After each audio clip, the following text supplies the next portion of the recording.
आता है, जो एक स्थायी सुधार के लिए जरूरी है।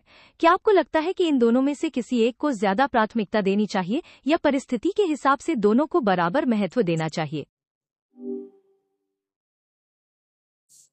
परिस्थिति के हिसाब से दोनों को बराबर महत्व देना ही सबसे व्यावहारिक विकल्प है।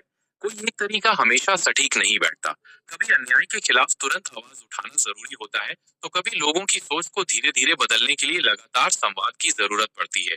समझदारी इसी में है कि हम दोनों ही तरीकों का सही मिश्रण बनाकर चलें। क्या आप कोई ऐसा उदाहरण सोच सकते हैं जहां विरोध प्रदर्शन के बजाय संवाद ने ज्यादा अच्छा परिणाम दिया हो? जी बिल्कुल। ऐसा कई बार देखा गया है कि जब किसी सामुदायिक मुद्दे जैसे जंगल या जल स्रोतों के संरक्षण को लेकर स्थानीय समुदायों और अधिकारियों के बीच लगातार संवाद बना रहा, तो विरोध प्रदर्शन की तुलना में ज्यादा टिकाऊ और शांतिपूर्ण समाधान निकले। जैसे चिपको आंदोलन की तर्ज पर कई जगहों पर लोगों ने पेड़ों को बचाने के लिए सरकारी अधिकारियों के साथ मिलकर योजनाएं बनाई और वन प्रबंधन में अपनी भागीदारी सुनिश्चित की, जिससे पर्यावरण को भी नुकसान नहीं पहुंचा और आजीविका भी बनी रही।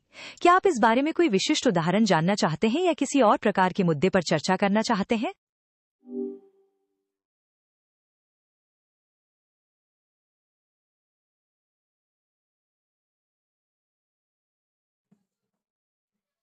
आंदोलन एक बहुत ही सटीक और प्रेरणादायक उदाहरण है कि कैसे समुदाय और प्रशासन मिलकर स्थायी समाधान निकाल सकते हैं।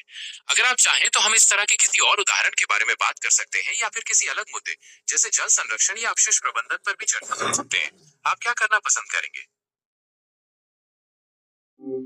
जल संरक्षण पर चर्चा करना आज के समय में बहुत महत्वपूर्ण है, खासकर जब हम एआई और तकनीक के बढ़ते पानी के इस्तेमाल के बारे में भी बात कर रहे हैं। हम इस बारे में बात कर सकते हैं कि कैसे समुदाय वर्षा की जल